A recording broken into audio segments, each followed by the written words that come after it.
Hey everyone, here we are again. This is for my AP government friends and anyone else that just wants to learn about some civics in our country. So this video is to review for the Unit 3 quiz. Now this quiz does not cover the entire unit, but just the beginning. So a general overview of the Bill of Rights, Amendment 1 and Amendment 2.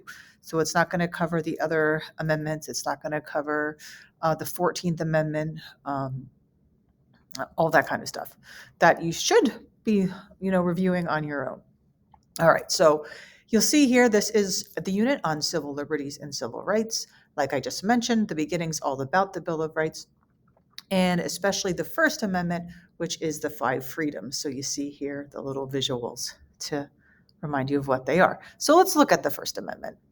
The First Amendment: Congress shall make no law respecting an establishment of religion or prohibiting the free exercise thereof, abridging the freedom of speech or of the press, or of the right of the people peaceably to assemble and to petition the government for redress of grievances. So basically, there are 5 freedoms outlined in Amendment 1. So 5 fingers make 1 fist. All right, there we go. And remember, I sort of color coded them, but realized the first one is really 2 parts. Freedom of religion has 2 parts, and we'll go over that again today. So let's look through some of these. Now we'll look first down at the green one, speech, right? And speech comes in many different forms. It's what you say, what you write. It could also be symbolic speech. Think of other ways you can give messages, maybe what you wear, symbols, anything like that. So symbolic speech is covered in your freedom of speech. And we see this example when we look at the case Tinker v. Des Moines, right? Where the students wore their black armbands to protest the Vietnam War, and they were in trouble at school, and they not only protested the war, but they protested their punishment, and the Supreme Court sided with them, that their rights did not stop at the schoolhouse gates, and that symbolic speech was protected with their freedom of speech. Now, I keep reminding everyone that all of these freedoms still have some limitation to some degree. So what are the limitations of the freedom of speech? Well, we can look at the 1919 case, Schenk v. United States, where here Schenk was protesting World War I, specifically the draft, and saying that the draft violated the 13th Amendment for involuntary servitude. Remember, the 13th Amendment outlawed slavery. And he gave out these pamphlets and said, like, hey, you should not sign up for the draft. And that went, he was arrested, and that went to court. He said it violated freedom of speech. But the court said, listen, we're in times of war. Things are different. You can't be trying to subvert the government's military objectives here. So that was considered, and they used the term clear and present danger. So if your speech creates a clear and present danger, and it can't just be a vague threat, right? In today's terms, your freedom of speech is really broad until it's the minute, the second it thinks, oh, that could lead to something really bad, right? So, and also the same idea is that you can't yell fire in a crowded movie theater. That would violate the clear and present danger. All right, so now let's look at the right to peaceably assemble, right? Basically to gather. Remember, all these freedoms, they saw as the British were violating it prior to our revolution. And at one point, they were saying you can't have these town meetings because you're just planning things like throwing our tea around and stuff.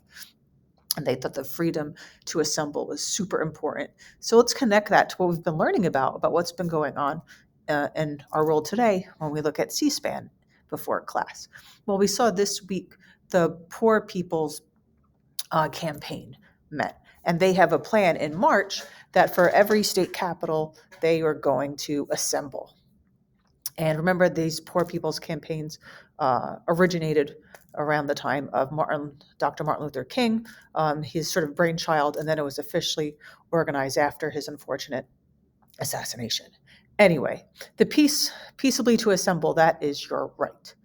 Now, keep in mind, some people don't like things that people say with their freedom of speech. Some people don't like what people are protesting about. That's going to happen, right? So always remember that you don't have the right to not be offended, right? This is from Dr. Gordon Lloyd. I'm sure other people have said it, but I remember when he taught us about the Bill of Rights, and he said that. He passed away last year. But you can look up, he has a lot of stuff online about the Constitutional Convention.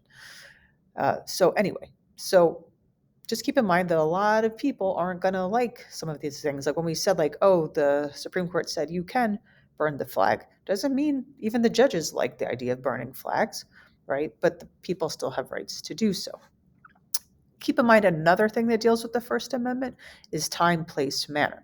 So if these groups want to get together to protest, they can't protest legally on a busy highway or at 2 o'clock in the morning where people can't sleep. Same thing with your right to free speech, right? You can't just go around yelling things with a bullhorn um, when people are sleeping or outside of like a hospital with sick patients, right? There are limitations, and that's referred to as, the time, place, and manner um, limitations. And now you see this a lot concerning the homeless, which is of course an unfortunate problem, but can they actually be prevented from assembling at certain places at certain times? And some towns are trying to use the time, place, manner idea to have these limitations. All right, now let's go up to the freedom of religion. And there's two parts. So let's first look at free exercise, which means you have the right to practice your religion as you seem fit.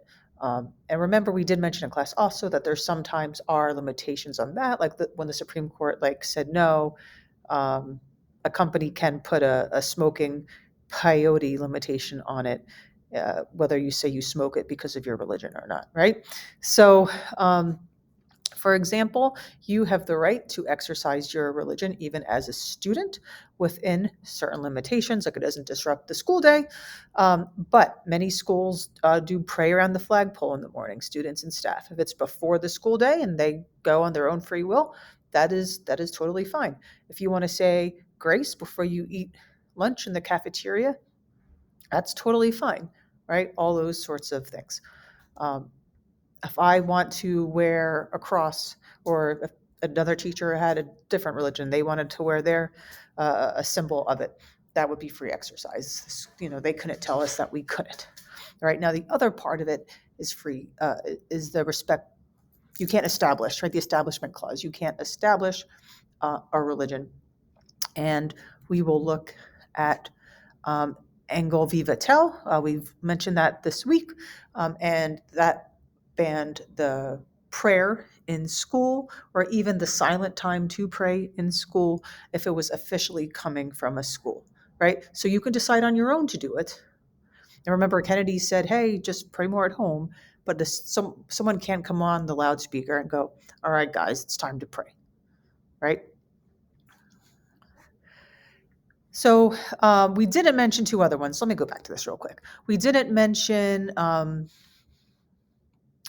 freedom of the press.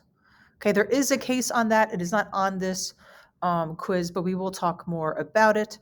But the press can also publish almost anything. We'll talk about the difference between like slander and libel, and when can you not print something if once again you think it's going to be a huge detriment to the nation.